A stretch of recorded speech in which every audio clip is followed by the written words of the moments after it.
gusto, hermanos y hermanas, un placer realmente poder compartir con ustedes. Así como Juan dijo, hace tiempo tenemos una relación de amistad con él, con Pablo, también luego con Valdir. Ya he repetido ya más de una vez, pero también ustedes nos han bendecido por medio del ministerio de la palabra. Sí, Pablo ha ido a predicar varias veces en nuestra iglesia. En lo personal también ha sido mucha bendición también Estela, con mi esposa.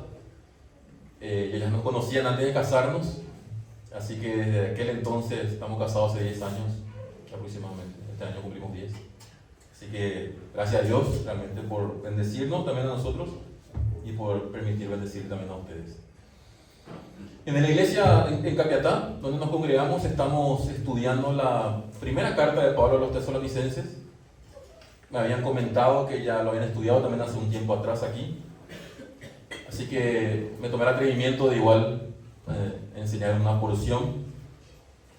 Creo que me parece una carta preciosa, una carta muy pertinente, una carta que todos nosotros como hijos de Dios y miembros de una iglesia, que amamos a la iglesia del Señor, que amamos a los hermanos, que amamos a nuestros pastores y que somos liderados y dirigidos por ellos, deberíamos considerar siempre.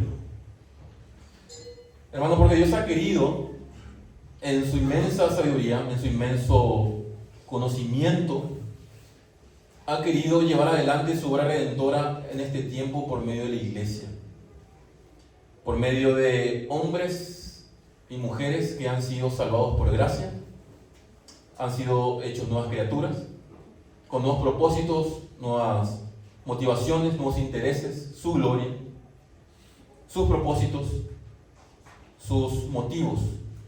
Y Dios ha querido, para que esto sea posible, levantar hombres que nos dirijan, que nos lideren, pastores, ancianos. Y así como Dios ha establecido que la iglesia funcione de esta manera, para su plan redentor, también Satanás ha utilizado todo tipo de estrategias para intentar destruir o intentar detener la obra de Dios por medio de la iglesia. Ha utilizado persecuciones, lo sigue haciendo en muchos lugares del mundo, sufrimientos, dolor, muerte, pero a veces ha sido más, digamos así, astuto, utilizando sutilezas, difamaciones, calumnias, apuntando justamente a aquellos hombres que Dios ha levantado para guiar y dirigir una iglesia. Porque Satanás sabe que si logra destruir a quienes dirigen la iglesia, a aquellos líderes que Dios ha puesto, toda la iglesia está en peligro. De manera que no es anormal y no nos debemos sorprender si en el ministerio de Pablo nosotros encontramos que una y otra vez él ha sido difamado, él ha sido calumniado, porque Pablo era, digamos así, el ministro que Dios había utilizado para alcanzar a los gentiles, y él se había rodeado de un equipo de personas para que lo ayuden en ese proceso. De manera que Satanás había apuntado sus armas a su ministerio, a su persona, a su equipo, de manera que pueda atacarlo y así desacreditarlo, y así que su trabajo y su predicación surtieran efectos, digamos así, negativos, y la iglesia de Dios se ve afectada. Hermanos, nosotros debemos, como miembros de una iglesia, tener el discernimiento espiritual para poder entender y comprender cuáles cosas son las que hacen que un ministro, un líder, un pastor, una persona que esté sirviendo al Señor y guiando a otro, lo haga que sea una persona intachable. Que sea una persona, ¿qué cosas son aquellas que debemos tener en cuenta para considerar si un hombre está haciendo la obra de Dios o no? Para que cuando vengan las voces de la calumnia, cuando vengan las voces de las mentiras, cuando vengan las voces de la difamación, podamos tener argumentos bíblicos de decir, esto no es así. Nuestros líderes son personas de Dios y están haciendo la obra de Dios, por estas razones bíblicas. Y estas razones bíblicas deben ser evidentes, hermanos. Deben ser palpables, deben ser comprobables, porque así es la vida de Pablo y sus ministros. El ministerio de él y de ellos no era un ministerio difícil de discernir, como ¿qué están haciendo esto? No entendemos, se comportan de una manera extraña. Parece que no son transparentes, parece que hay algo que ocultan. No era así ese ministerio. El ministerio de hombres de Dios, de hombres líderes que guían a la iglesia por amor a Cristo, por amor a la iglesia, es un ministerio transparente, sincero. Es un ministerio motivado por aquellas cosas que a Dios les agradan. Y hermanos, esas cosas son visibles. Y esas cosas debemos aprender a ver, aprender a valorar, aprender a considerar, para que cuando venga el ataque, ya sea de donde lo venga, puede ser de adentro de la iglesia, puede ser fuera de la iglesia, nosotros como personas que estamos siendo guiadas por estos hermanos podemos tener la seguridad, el ánimo y la firmeza de permanecer, digamos así, leales a ellos. Porque ellos tienen un trabajo fundamental, hermanos, a los cuales Dios les ha llamado.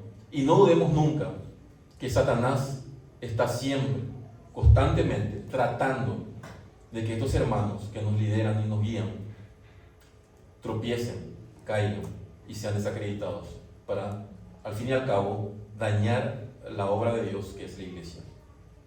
Entonces vamos a ver esta mañana con la ayuda de la palabra de Dios qué nos enseña Primera de Tesalonicenses capítulo 2 versículos 1 al 12 respecto a cómo fue el ministerio de Pablo y su equipo misionero entre los tesalonicenses.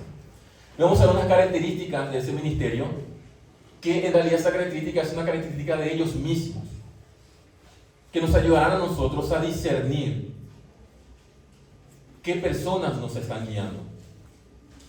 Y también nos ayudarán a discernir con mayor claridad y comprensión cuando de algún lado nosotros estemos siendo atacados con mentiras, con difamaciones, con calumnias, cuando alguien se acerca a poner en duda el ministerio que se está realizando en nuestras iglesias por los hombres que nos guían. Hermanos, Satanás no escatimará esfuerzos en traer muchos testigos, inclusive si es necesario, para acusar, hermanos, a nuestros líderes y pastores. Pero cuando nosotros tengamos bien en claro cuáles son aquellas características evidentes que manifiestan que son hombres de Dios, podremos identificar, aunque vengan cientos de testigos, que nuestros líderes y guías, nuestros pastores, son hombres de Dios. Entonces les invito, hermanos, vamos a leer 1 Tesalonicenses capítulo 2, versículos 1 al 12.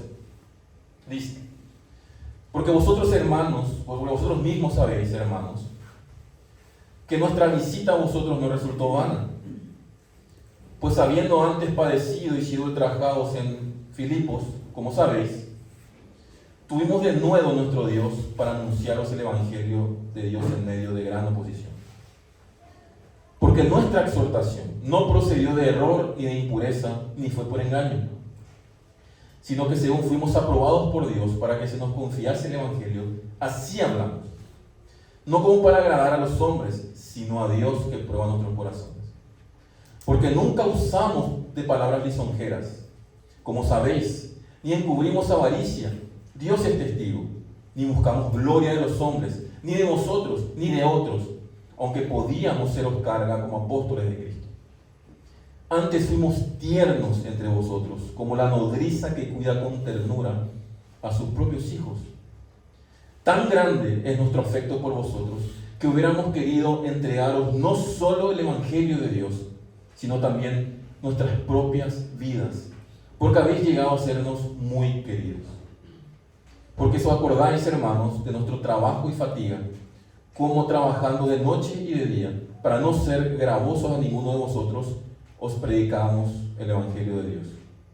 Vosotros sois testigos, y Dios también, de cuán santa, justa e irreprensiblemente nos comportamos con vosotros los creyentes. Así como también sabéis de qué modo, como el Padre a sus hijos, exhortábamos y consolábamos a cada uno de vosotros, y os encargábamos que anduvieseis como es digno de Dios, que os llamó a su reino y gloria. Decía al inicio que las características de hombres que están sirviendo a Dios por amor a su iglesia, por amor al Señor, son evidentes. Y debemos, hermanos, aprender a verlo. Debemos, hermanos, aprender a comprender qué está pasando con estos hermanos, por qué hacen lo que hacen. 6 veces en esta porción que leímos, Pablo alude a que los hermanos de Tesalónica sabían esto que él estaba diciendo. En el versículo 1 dice, porque vosotros mismos sabéis. En el versículo 2 dice, pues habiendo antes padecido y sido ultrajados, ¿cómo sabéis? El versículo 5 dice, porque nunca usamos de palabras lisonjeras, ¿cómo sabéis? Versículo 9, porque os acordáis, hermanos. Versículo 10, vosotros sois testigos. Versículo 11, así como también sabéis. Es decir, hermanos, la manifestación de un ministerio que agrada a Dios, un ministerio que está obrando por amor a Dios y por amor a su iglesia, es evidente, es visible. Solamente que a veces nosotros no logramos entenderlo de esa manera, porque quizás consideremos el trabajo pastoral, el trabajo de liderazgo desde otra perspectiva. Y cuando ellos no actúan de cierta manera como nosotros esperamos, quizás lo calificamos de una manera inadecuada. Pero al verlo desde la perspectiva bíblica, entonces nos ayuda a nosotros a valorar y a tener el discernimiento adecuado para saber qué tipo de líderes nos están guiando. Y así también estar preparados ante cualquier ataque de difamación, cualquier ataque de calumnia y mentira que venga contra ellos y, en último término, contra nuestras iglesias. Hermanos, entonces espero que ahora que nos metimos al pasaje, Dios nos ayude a tener este discernimiento y a comprender mejor cómo es el trabajo pastoral y quizás por qué hacen nuestros líderes lo que están haciendo. ¿Por qué quizás tanto insisten en nuestras vidas? ¿Por qué se involucran tanto? ¿Por qué tanto me insiste con batallar con el pecado? Que no me vuelva perezoso en las cosas del Señor, por insistir, por estar allí. Quizás lo están haciendo, hermanos, porque están realmente interesados en nuestras almas. Vamos a ver. Entonces, esto tiene que ser evidente. Y el contexto de la carta de los tesalonicenses es interesante. ¿Por qué? Porque Pablo y su equipo llegaron allí por una intervención directa del Señor. Ellos estaban realizando su segundo viaje misionero, Pablo y su equipo, y Dios le impide a ellos de manera directa, en Hechos capítulo 16, ir a Asia. Y por medio de un sueño, Dios les llama a ellos a Macedonia. Directamente, Dios interviene para que ellos vayan a Macedonia, pues allí ellos debían predicar el Evangelio. Y dice Hechos capítulo 16, 10, que cuando Dios le habla a ellos, dando por cierto que Dios nos llamaba, dice Lucas, para que les anunciásemos el Evangelio, ellos se convencieron que Dios les llamaba y fueron allí, inmediatamente, para hacer la voluntad del Señor.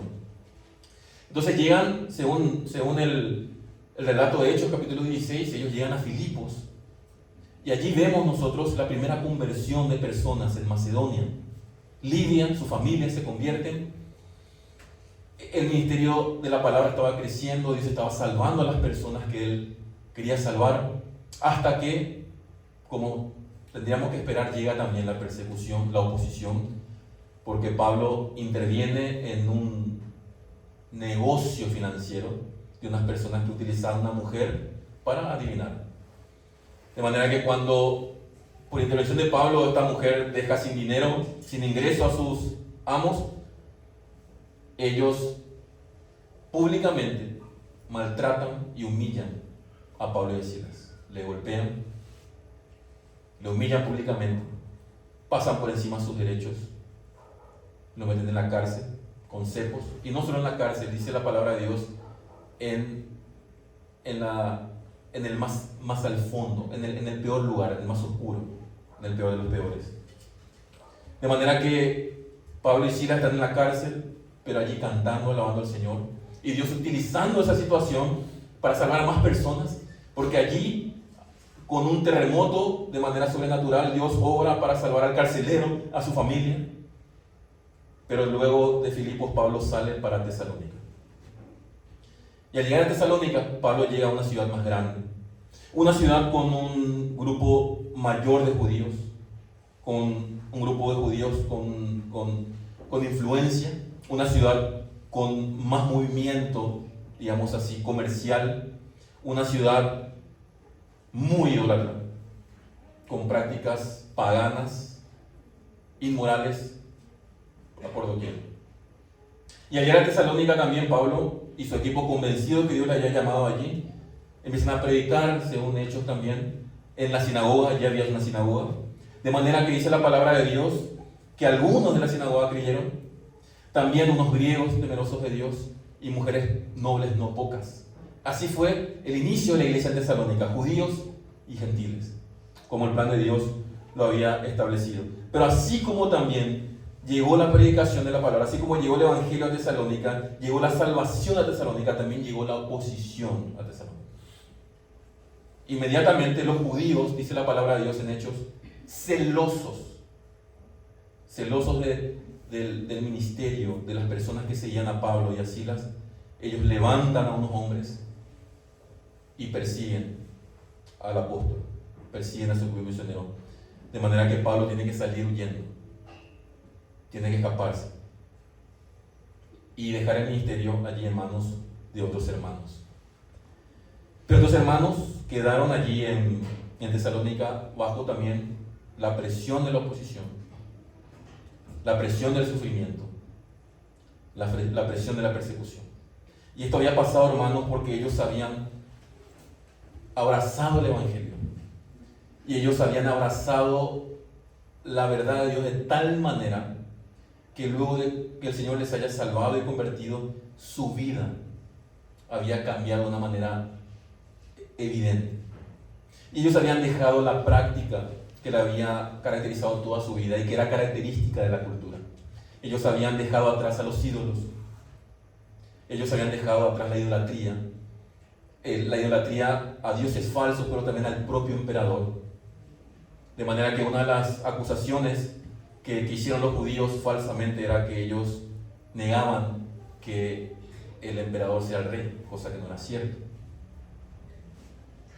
De manera que estos hermanos empezaban a sufrir persecución, empezaban a sufrir también por el evangelio, y Pablo queda preocupado. Pablo queda muy preocupado, de manera que envía a Timoteo para que vean cómo están. Eso lo vemos en la primera carta de los tesalonicenses que estamos estudiando. Y Timoteo va a Tesalónica y ve que los hermanos siguen firmes.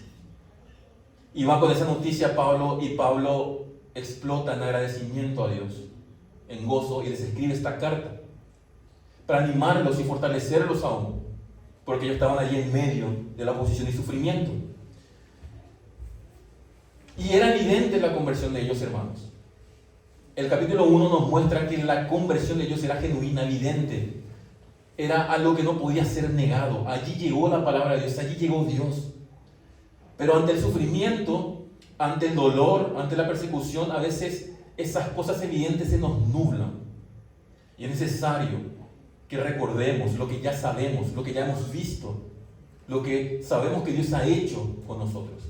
De manera que Pablo, en el capítulo 1, se dedica a afirmarles y animarles con las evidencias de la propia conversión evidente de ellos, que no solamente ellos lo sabían, sino que también era testimonio de otras personas que pasaban por Tesalónica. Pero la oposición, la persecución, no solamente era contra ellos, sino que también era contra Pablo y su equipo. Pero como dijimos, Satanás tratará de todas las maneras de destruir de alguna manera la obra del Señor, la iglesia del Señor. Y van a atacar a la iglesia, a los hermanos, atacarán a los líderes también, de todos los ángulos. De manera que en el capítulo 2, Pablo sigue animando, Pablo sigue tratando de fortalecer, de afirmar a los hermanos en Tesalónica, pero poniendo el foco ahora no en ellos, sino en el equipo misionero, para recordarles y reafirmarles de que la manera de conducirse de ellos mostraba que ellos estaban haciendo la obra de Dios.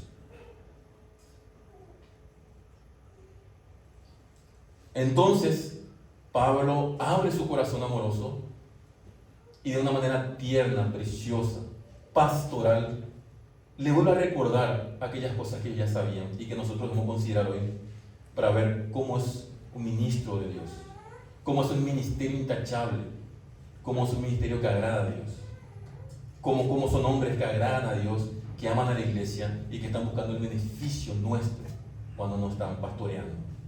Y lo primero que podemos decir es que un ministro de Dios, que realmente es un ministro de Dios, vuelvo a recalcar, es una persona que actúa con valentía en hablar con claridad la palabra de Dios. Vuelvo a repetir, un ministro de Dios, un pastor que ama a Dios, a su iglesia, o pastores que aman a Dios, a su iglesia, serán pastores, serán líderes que nos guiarán con valentía, hablándonos con claridad, con toda claridad, la palabra de Dios. Versículo 1 y 2 dice: porque vosotros mismos sabéis, hermanos, que nuestra visita a vosotros no resultó vana, pues habiendo antes padecido y sido ultrajados en Filipos, como sabéis, tuvimos de nuevo nuestro Dios para anunciaros el Evangelio de Dios en medio de gran oposición. Hermanos, si nosotros volvemos a mirar el contexto que rodeaba la llegada de Pablo a Tesalónica y la situación en medio del cual se desarrolló el ministerio de Tesalónica, podríamos decir que Pablo y su equipo tenían todos los motivos humanos, aclarando, para que su predicación ahora en Tesalónica sea más suave, menos ofensiva, que el mensaje sea un poco más diluido, o que presentasen su mensaje de una manera que sea más tolerante. El versículo dice que ellos en Filipos, versículo 2, habían padecido y sido ultrajados, haciendo referencia a que ellos en Filipo habían sido maltratados físicamente por hacer la voluntad de Dios, hacer lo que Dios le había llamado, y que también habían sido humillados moralmente, públicamente, padecidos y ultrajados. No solamente que ellos fueron azotados en Filipo, lo cual ya es algo fuerte y duro, sino que ellos también habían sufrido la humillación pública, una humillación moral, y esto en el contexto de obedecer a Dios. Fueron encarcelados y puestos con secos en la cárcel. De manera que, hablando humanamente y diciendo: mira, esto no pasó en Filipos, ahora debemos ser más cautos y evitar de alguna manera el sufrimiento. Quizás lo podemos hacer modificando un poco el mensaje. Quizás podemos hacer de nuestra predicación y enseñanza algo más abierto, algo que no choque tanto con esta cultura de Tesalónica.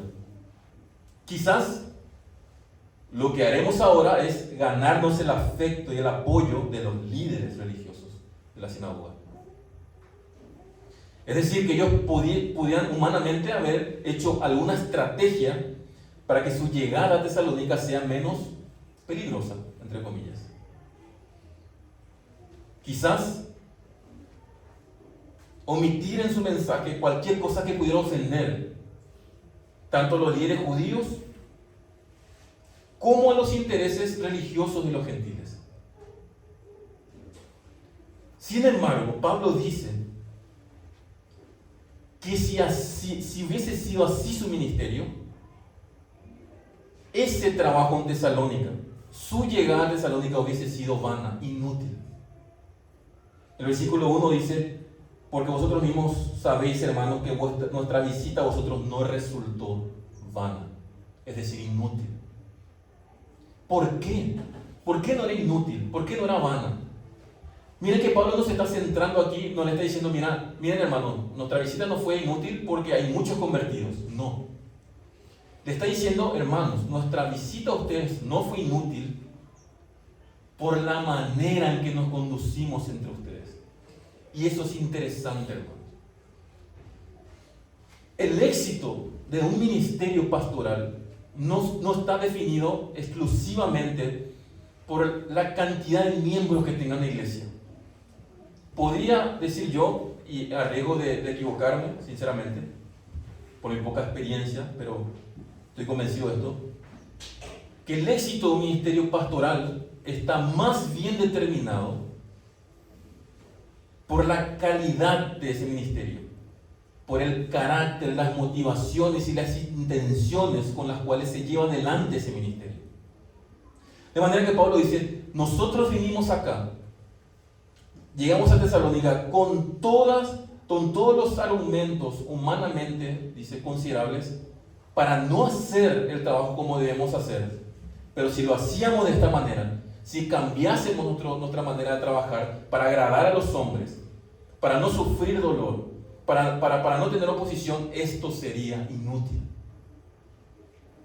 Un ministerio que se enfoca en evitar el dolor y en estar bien con todos es inútil. Hermanos, debemos aprender a ver nuestros pastores cómo se comportan cuando la oposición y el sufrimiento llegan. Si estos hermanos se mantienen firmes y siempre predicando la verdad de Dios con toda claridad y valentía, sabiendo que esto puede acarrear más dolor y más persecución, hermanos, estos no están haciendo un trabajo inútil. Eso es un trabajo exitoso, aunque no veamos una multitud de personas siguiéndolos.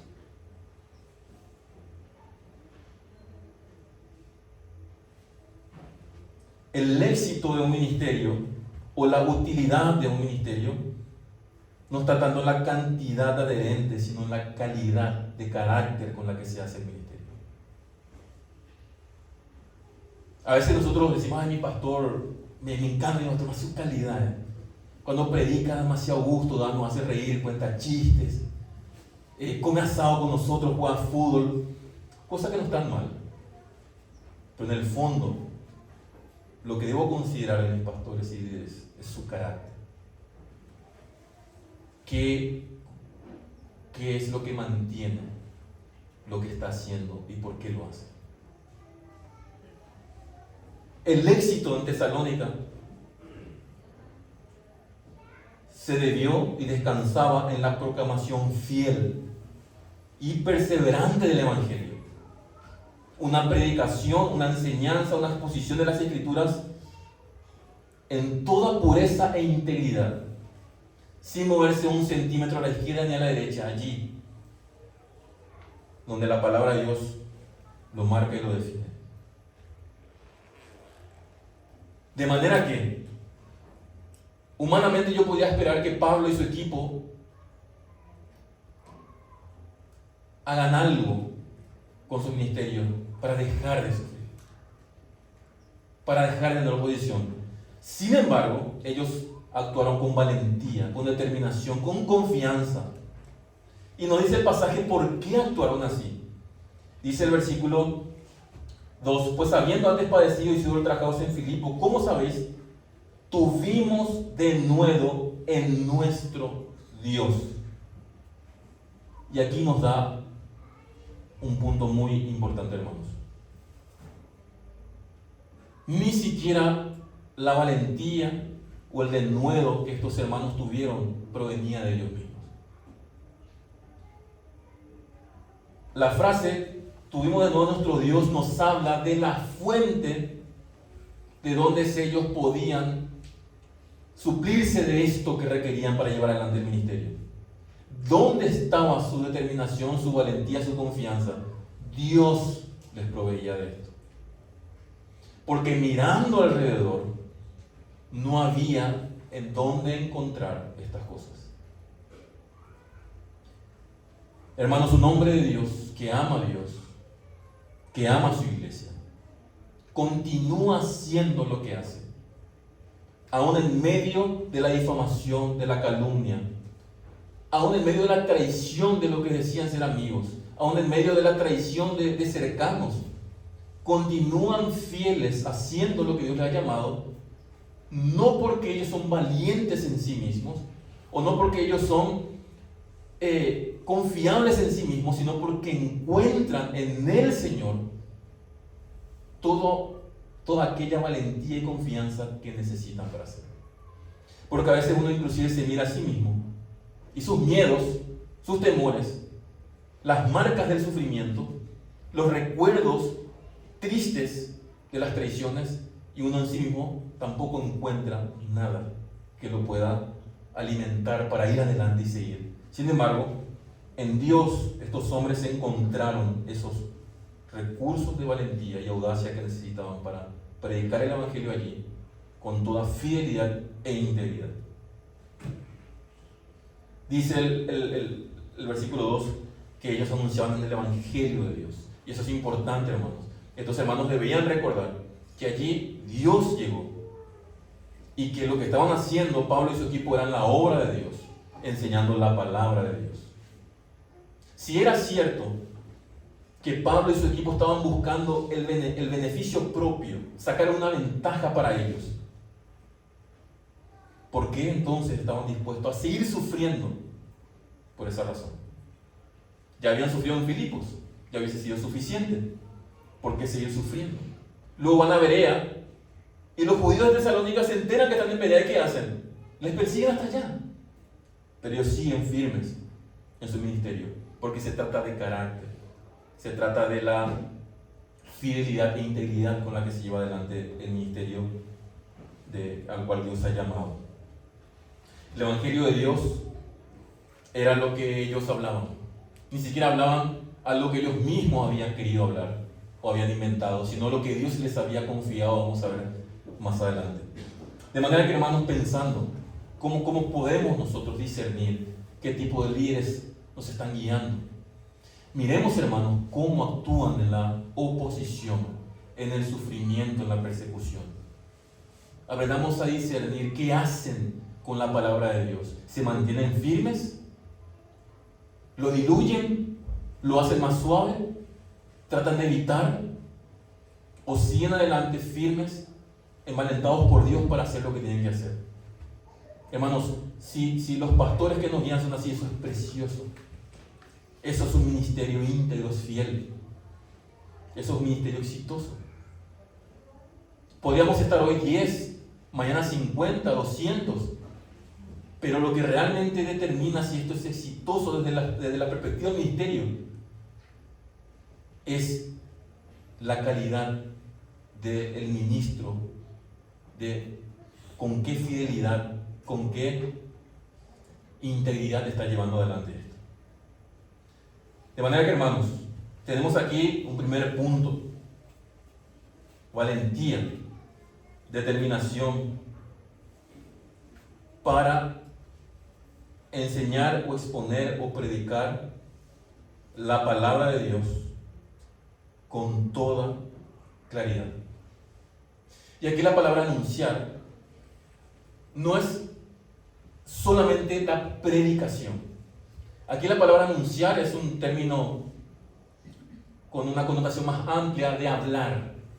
Es decir, en todo momento que nuestros pastores nos estén exponiendo la palabra, ya sea con una predicación un domingo, un estudio bíblico un miércoles, un sábado, que vayan a mi casa a tener un estudio bíblico personal, a tocar un tema particular.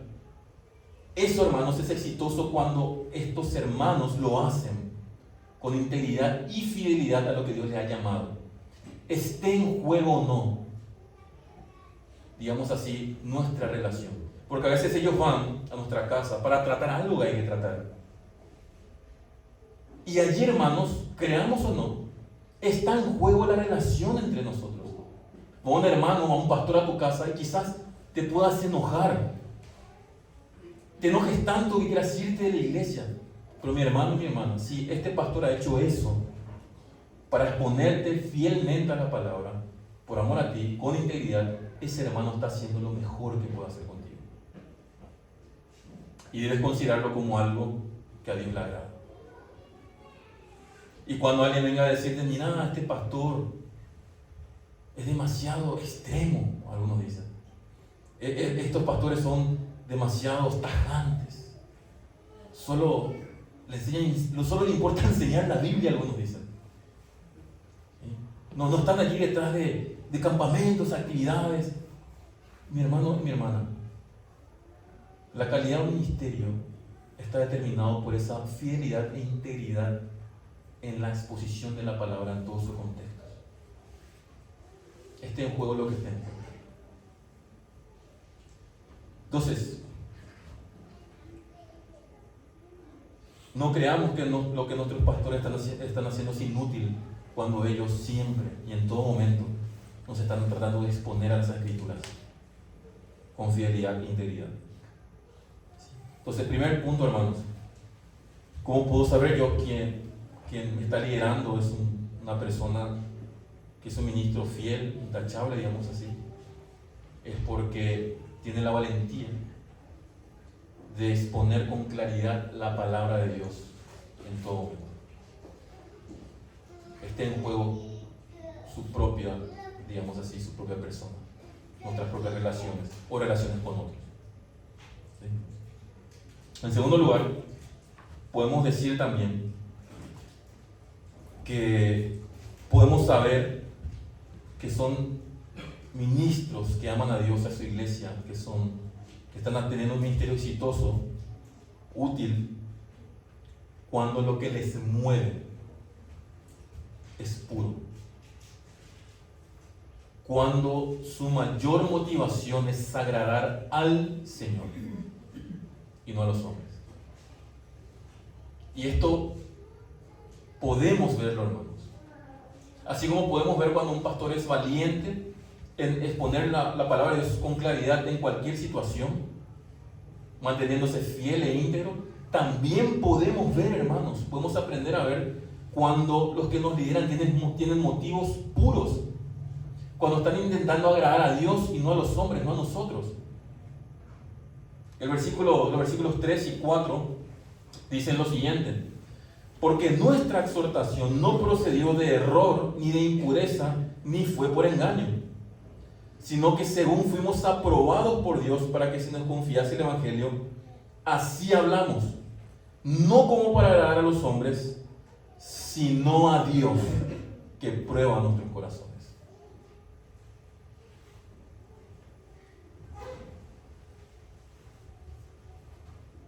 Un pastor o pastores que amen a Dios y a su iglesia, que han sido llamados por Dios para guiarnos y liderarnos, son personas que no tienen dobles intenciones, que no tienen intenciones ocultas, que no están mostrando algo para conseguir otra cosa. Pablo y su equipo eran acusados de que lo que ellos estaban rogando y pidiendo y llamando con urgencia a los hermanos de Tesalónica procedía del error. Digo estas palabras porque esa es la idea de exhortación, un ruego, una súplica. Ellos estaban haciendo un llamado urgente a los hermanos a que crean el Evangelio y vivan el Evangelio. Que el Evangelio afecte toda su vida. Que no sea solamente un abrazar intelectual, sino que ellos debían comportarse de una manera digna de ese Evangelio, debía afectar toda su vida, toda su vida. Y de hecho así fue. Era evidente esto en los hermanos en Tesalónica. Pero automáticamente la oposición ponía en duda esto.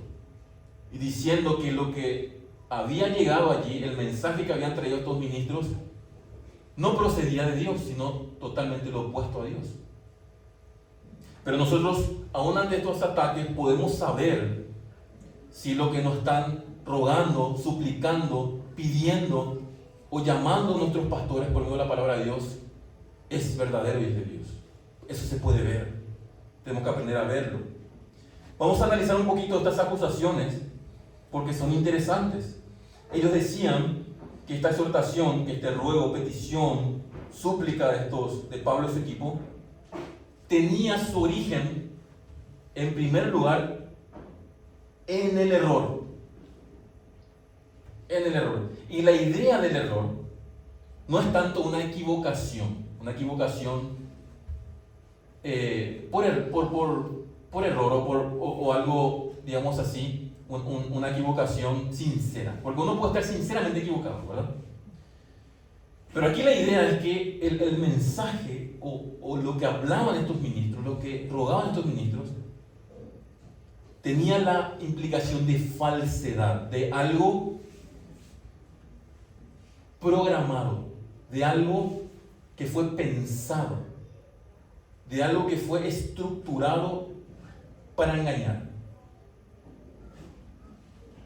Es decir, le estaban diciendo, lo que ellos le están diciendo, en realidad es algo malicioso.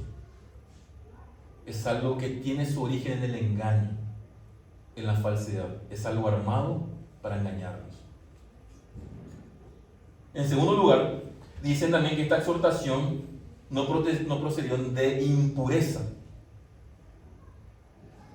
Aquí los opositores estaban insinuando algo bastante fuerte para nosotros hoy en día, que Pablo y su equipo tenían intereses inmorales, sensuales.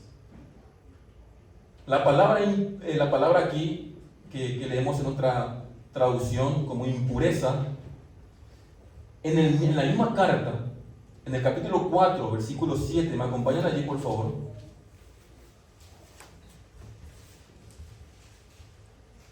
Dice lo siguiente: pues no nos ha llamado Dios a inmundicia, sino a santificación. Y está hablando en un contexto de inmoralidad sexual. Esta misma palabra se encuentra en Romanos 1:24 cuando dice que Dios los entregó a la inmundicia, nuevamente en un contexto de perversión sexual.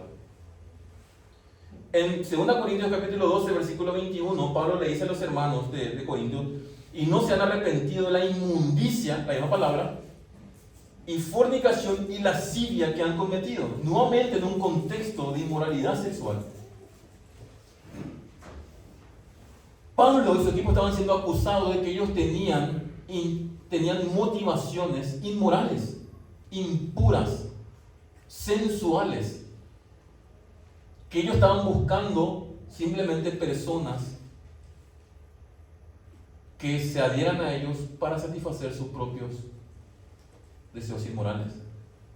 Y esto, hermanos, no es algo anormal en esa cultura. La cultura es una cultura plagada de dioses falsos, y en los rituales paganos es siempre la perversión sexual estaba presente, tanto como iniciación a un culto, como ya algo de rito común en ese culto. De manera que los opositores estaban diciendo, Pablo y su equipo son uno más del montón, son unos paganos más, que lo que están queriendo es simplemente satisfacer sus deseos sensuales, como lo hacen todos los demás líderes paganos, podemos decir así. El ataque era fuerte, pero los opositores utilizaban algo que era bien conocido en ese contexto. De manera que estaban apuntando a que ellos estaban enseñando y hablando la palabra de Dios desde un origen falso, engañoso, pero también que lo estaban haciendo con unos deseos inmorales, insensuales. Pero no se quedaban allí. Ellos también ponían en duda los métodos que utilizaban Pablo y su equipo, en el sentido de que ellos dicen también que la exhortación fue por engaño. Y aquí hay algo interesante a notar, hermanos. Si ustedes se fijan en el versículo 3 que estamos viendo, dice que nuestra exhortación no procedió de error, ni de impureza, ni fue por engaño. Cambia. En el original cambia Pablo la palabra de por o con, porque aquí lo que está queriendo decir Pablo, o lo que está tocando, es que estaban diciendo de ellos que el contexto en el cual ellos hacían lo que hacían, digamos así, la atmósfera que gobernaba lo que ellos hacían, era una atmósfera de manipulación, de utilizar trucos o estrategias para manipular a la gente. De esto se estaban refiriendo. Es decir, que ellos lo que hacían es armar un ambiente donde por medio de estrategias, artificios o trucos, como cualquier otro predicador ambulante pagano lo hacía, para manipularles. De manera que Pablo le dice a ellos: hermanos, ustedes saben que no fue así. Ustedes saben que nuestra exhortación no tenía su origen en ningún tipo de engaño y falsedad. Hermanos, ustedes saben que nuestra exhortación nunca buscó nuestra satisfacción sensual. No procede de allí. No tenía esas intenciones. No estábamos motivados por eso. Y por último, nunca lo que hicimos lo hicimos creando un ambiente de manipulación para que ustedes hagan lo que nosotros queríamos. Y hermanos, qué hermoso que Pablo lo pueda decir tan abiertamente de esta manera. Porque si esto no hubiese sido cierto, hace rato la iglesia se hubiese dado cuenta. Hace rato. Esta carta sería desestimada, agarrada y tirada a la basura. Pero Pablo hablaba con toda confianza, porque apelaba a lo que los hermanos en Tesalónica conocían muy bien, hermanos, porque esto es evidente. Debemos aprender a ver esto, porque hay, hermanos, y sabemos, personas que usan la iglesia del Señor para sus propios beneficios, o usan el nombre del Señor para sus propios beneficios, ya sean inmorales, de dinero o lo que sea. Así como es evidente, quizás para nosotros, ese tipo de personas, y nos damos cuenta, no, este es un charlatán, este es un manipulador, este quiere mi dinero. También, hermanos, nos podemos dar cuenta cuando los que nos presiden no son así. Y debemos apreciar eso, hermano. Debemos apreciar. Esto, un hombre o hombres de que Dios ha levantado para liderarnos, cuando no actúan por estos motivos impuros, sensuales, falsos, por manipulación, hermanos, eso es precioso. Eso es precioso.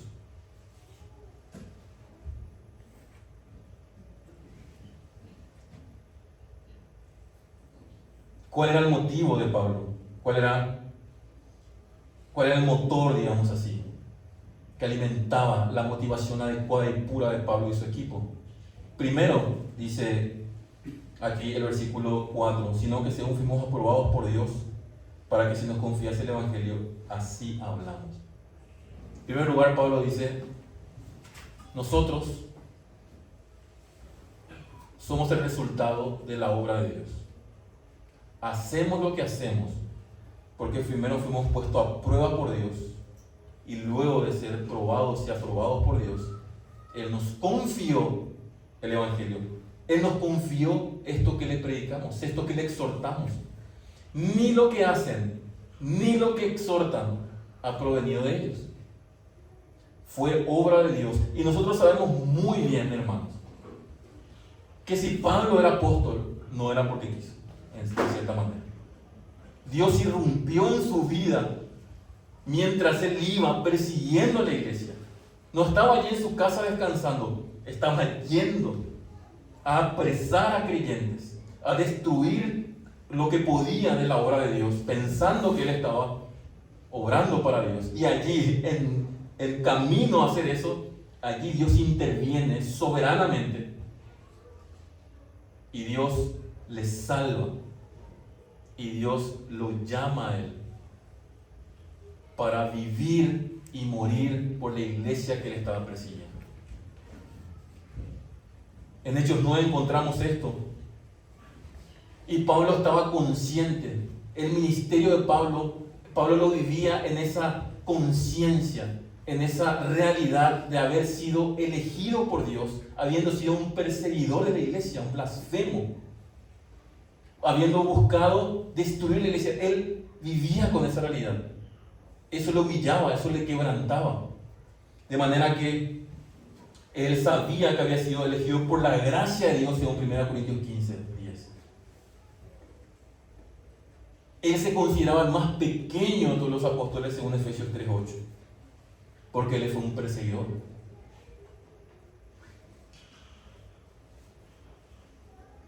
Y sabía que quien le había encomendado y fortalecido para hacer era Dios, según 1 Timoteo 1:11-12. De manera que Pablo y su equipo sabían claramente de dónde procedía ese ministerio. Pablo fue elegido por Dios y luego Dios interviene directamente en la iglesia de Antioquía, pidiendo a la iglesia que los separen a Pablo y a Bernabé para ser enviados a las obras que Dios mismo había determinado para él. De manera que aquí Pablo, nosotros fuimos aprobados por Dios. Ni siquiera la aprobación venía de ellos mismos. Ni siquiera ellos se consideraban a sí mismos ideales para eso. La aprobación vino por parte de Dios.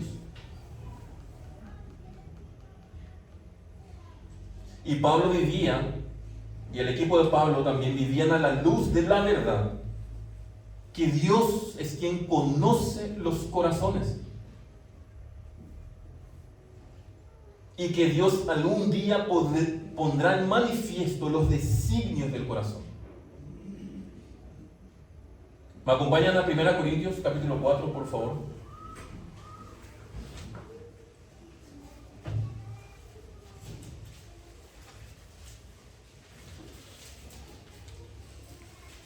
Capítulo 4.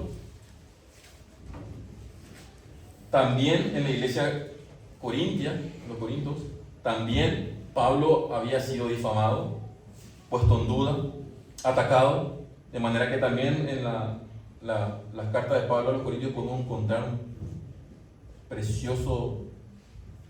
la preciosa revelación de Dios de cómo ver un ministerio pastoral bíblico, íntegro, fiel. Y 1 Corintios capítulo 4, Pablo le dice a estos hermanos, versículo 3: yo muy poco tengo el ser juzgado por vosotros o por tribunal humano, y ni aun yo me juzgo a mí mismo. Porque aunque de nada tengo mala conciencia, no por eso soy justificado, pero el que me juzga es el Señor. Pablo mira su ministerio, mira su corazón y dice: yo no encuentro nada. Nada que me desacredite. Nada que haga que yo sea, digamos así, desacreditado, vuelvo a repetir. Pero aunque yo no encuentro nada, al fin y al cabo el juzgamiento que importa es del Señor. Versículo 4. Versículo 5: así que no juzguéis nada antes de tiempo, hasta que venga el Señor, el cual aclarará también lo oculto de las tinieblas y manifestará las intenciones de los corazones, y entonces cada uno recibirá su alabanza de Dios. El ministerio de Pablo lo vivía en este contexto de limpia conciencia, pero por sobre todo de saberse él aprobado por Dios. Y hermanos, esto es fundamental en todo ministerio pastoral. Un pastor es pastor primeramente porque ha sido llamado por Dios a ese pastorado, y es pastor porque la iglesia ha visto en él las características bíblicas que debe tener y ha sido reconocido por tal cosa. Y esto debe gobernar, hermanos, todo ministerio pastoral. Yo a veces escucho, por ejemplo, voy a poner nombre porque creo que aquí sí podemos usar este nombre. Creo que todos conocemos a Ante Gebel, o hemos escuchado de Ante Gebel. Y él dice: yo cuando me presento a un lugar no me presento como pastor, porque cuando uno se presenta como pastor, eso ya crea alguna barrera. Entonces dice: yo no me considero pastor, me considero un accidente de la gracia. Y una vez que es simpático, pero hermanos, Un hombre que ha sido llamado por Dios no tendrá miedo a que se sepa que es pastor y ser reconocido como pastor, porque él ha sido aprobado por Dios y ha sido llamado por Dios. Y eso es lo que lo identifica, lo que le da identidad, lo que Dios le ha llamado a hacer. Es lo que gobierna lo que hace. Es el motor de por qué sigue haciendo lo que hace. Porque no está en un proyecto suyo, no está en una intención suya, en un programa suyo, está en lo que Dios le ha llamado a hacer. Y esa es la razón de su vida. De manera que Pablo acá dice, nosotros hacemos lo que hacemos porque Dios nos ha aprobado. Y les exponemos esto que les exponemos porque Dios nos ha confiado el Evangelio. Ni lo que hacemos, ni lo que les estamos enseñando es nuestro, es de Dios. Y nuestros corazones están delante de Él, siendo probados día a día. Por eso al final dice, sino a Dios que prueba nuestros corazones. Primeramente empieza diciendo, versículo 4, si no fuimos aprobados en pasado, es algo que pasó, pero termina diciendo prueba en presente. Porque si bien ellos fueron aprobados por Dios, todo el tiempo, el corazón de ellos, sus motivaciones, sus intenciones, estaban a la vista de Dios. Y si ellos en algún momento se atrevían a no ser íntegros y fieles a lo que Dios les había encomendado, ellos mismos serían desacreditados por Dios. Dios mismo seguía probándolos todo el tiempo, y Pablo estaba consciente. Todo pastor que ama a Dios, a su iglesia, vive bajo esta realidad. Dios conoce mi corazón. Lo conocía, lo conoce y lo seguirá conociendo. A Él no le puedo engañar. Él lo sabe. Él me prueba. Mis motivaciones deben ser puras. No estoy para agradar a los hombres. Sí, decía Pablo, si yo agradase a los hombres, ya no soy siervo de Cristo. Le dijo a los Gálatas. Un pastor que ama a Dios no cambiará el llamado que ha recibido de Dios por agradarnos, o para agradar a la oposición, o para no recibir críticas de otros, o para no recibir calumnias o blasfemias. Un hombre llamado por Dios, aprobado por Dios, y a quien Dios le ha confiado el ministerio de la palabra, se mantendrá firme e íntegro. ¿Por qué? Porque su corazón está continuamente delante de Dios y a Dios quiere agradar. Y hermanos, esto es visible. Esto lo podemos observar. Esto lo podemos contemplar. Y debemos aprender a hacerlo. Cuando nuevamente un pastor se acerca a mí para exponerme a la palabra porque está preocupado por mí, aún sabiendo que yo me puedo enojar con él y luego hablar mal de él y dejando de congregarme en esa iglesia y luego calumniarlo y luego diciendo cosas de ellos que no es cierto, este hermano lo está haciendo porque es lo único que puede hacer, porque su corazón está delante de Dios y a Él quiere agradar. Hermanos, debemos aprender estas cosas. Ellos lo hacen porque están buscando agradar a Dios. Y eso es lo mejor que pueden hacer por nosotros. Cuando nuestros pastores y líderes están motivados, están, digamos así, cuando el motor de lo que hacen es agradar a Dios porque su corazón siempre está desnudo delante de Él, es lo mejor que nos puede pasar. Lo mejor, hermanos. Aunque se levante aquí y predique algo que a mí no me gusta, Él lo está haciendo por agradar a Dios y eso es lo mejor que nos puede pasar. Entonces cuando lleguen las voces de la calumnia, las voces de mentira, yo debo pensar, esto no es así. Esto no es así. Yo puedo ver que mis pastores buscan agradar a Dios. Aunque esto me estén diciendo esto, yo veo otra cosa. Yo lo veo de manera bíblica y esto no es así. Y cierro mis oídos. No los oigo. Pero hermanos, creo que también podríamos decir que si los que nos están liderando no son así, nosotros debemos tener el discernimiento adecuado para tomar las decisiones que tengamos que tomar. Siempre pienso y digo a los hermanos en mi iglesia, en la iglesia donde me congrego, que yo considero que no todos los que estamos un domingo seguiremos estando para siempre. Quizá algunos se mudan de ciudad y ya no ha pasado. Tenemos hermanas que se han mudado de países, hermanos también, tanto en Sudamérica como en Europa.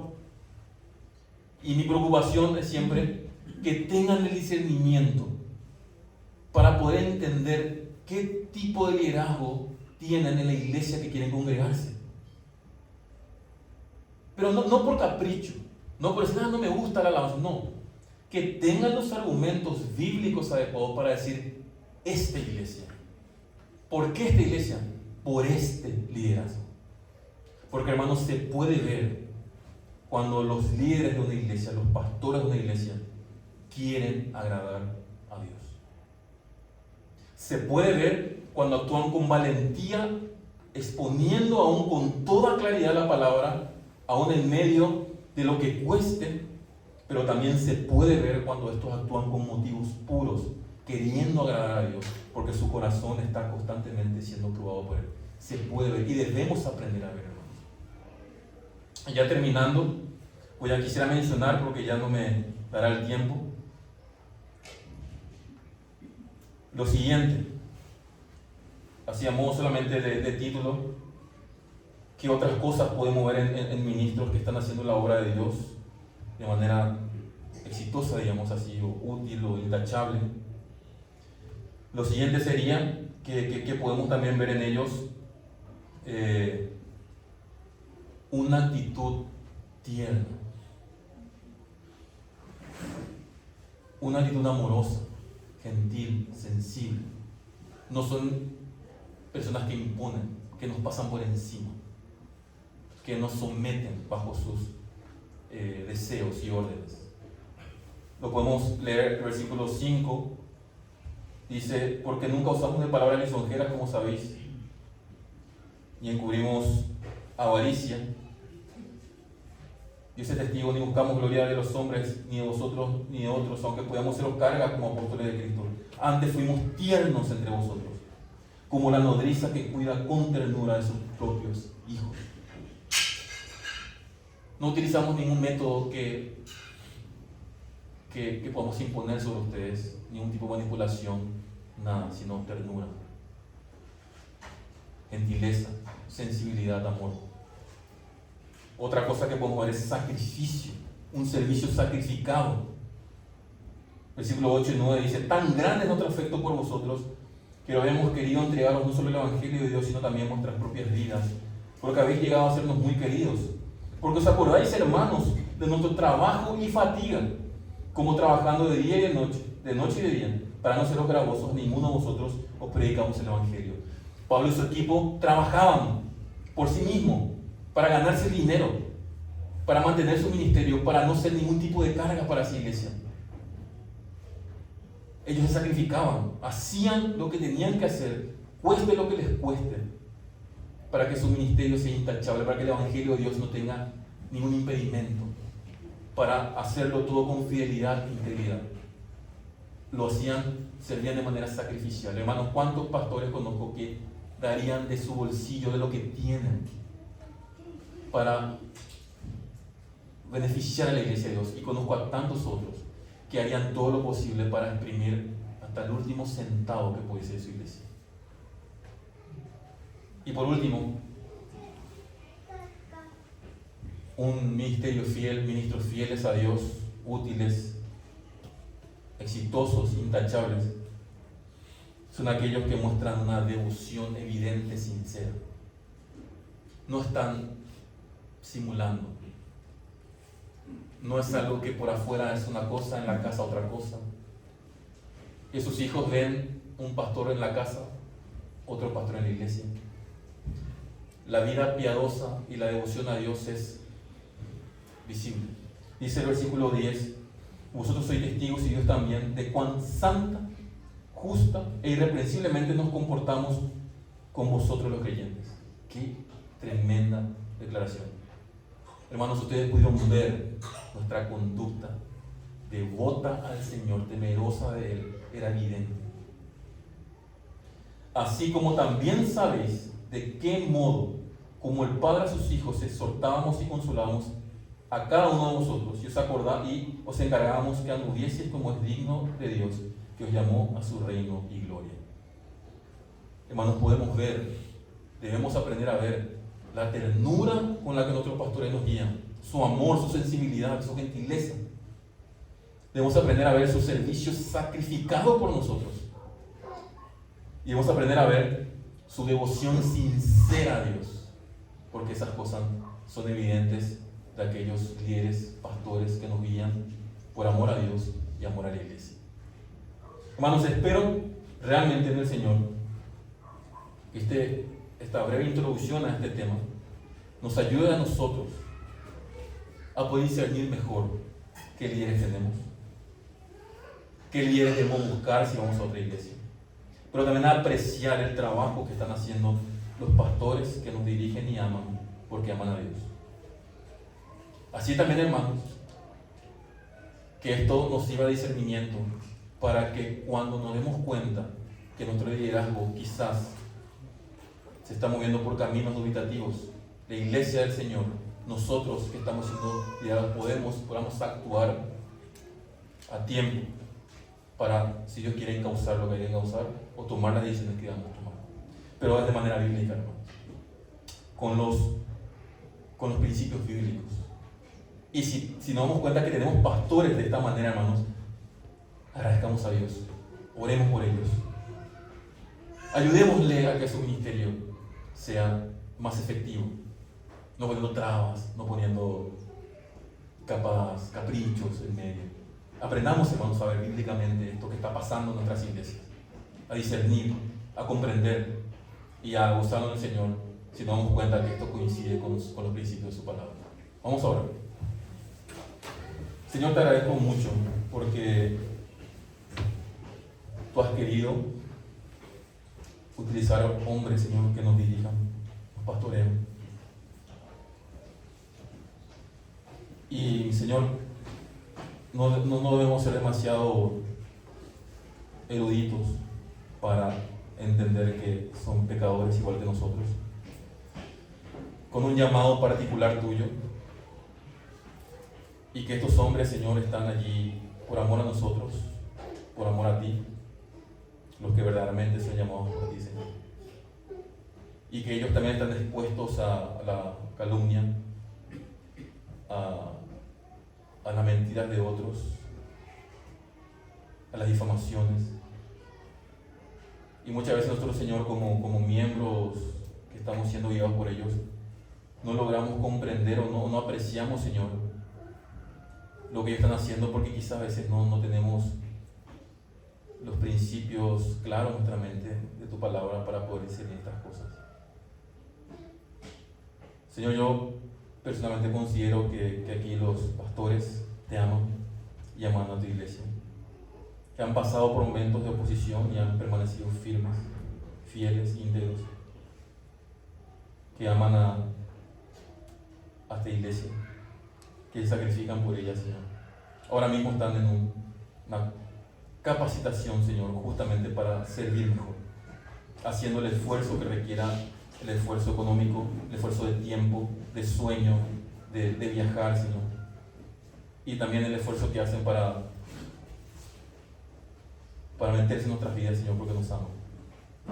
Yo te ruego, Padre, por esta iglesia, por los líderes y por aquellos hombres que aquí quieran levantarse para también servirte en algún área. Te ruego, Señor, por favor, por aquellos siempre estén considerando que el corazón de ellos está siempre delante de ti, tú los pruebas cada día. Rogamos que los fortalezcas. Rogamos, Señor, que ellos anden delante de ti con temor,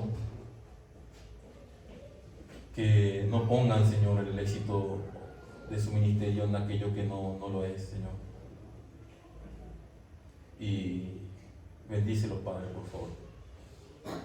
Que ellos puedan actuar con ternura, con gentileza, con sensibilidad hacia los hermanos. que también, Señor, ellos sigan siendo sacrificados, que también, Señor, ellos en todo momento, el ministerio que tengan aquí, donde tú le llames en otro momento, puedan vivir una devoción sincera, no algo hipócrita, Señor, no algo inventado, no algo actuado, Señor, que sea evidente, Padre. Que sus familias puedan ver realmente hombres devotos a ti siempre, sinceros. Y que, Señor, esto puedan ver los hermanos de aquí y lo puedan apreciar, lo puedan, Señor, valorar y poner también a sus líderes delante de ti todo el tiempo en oración, para que ellos no claudiquen, Señor, para que no se aparten ni a izquierda ni a derecha de lo que tú le has llamado a hacer, Padre. Tú bendice esta iglesia y gracias por ella, gracias por este testimonio aquí, recordando que la iglesia es tu obra, por la obra de Cristo, por tu promesa, por tu fidelidad, por tu amor. Y esperamos su venida, Señor, hasta que el pastor, el príncipe de los pastores aparezca y estemos con él para siempre en su presencia. Oramos en su nombre. Amén.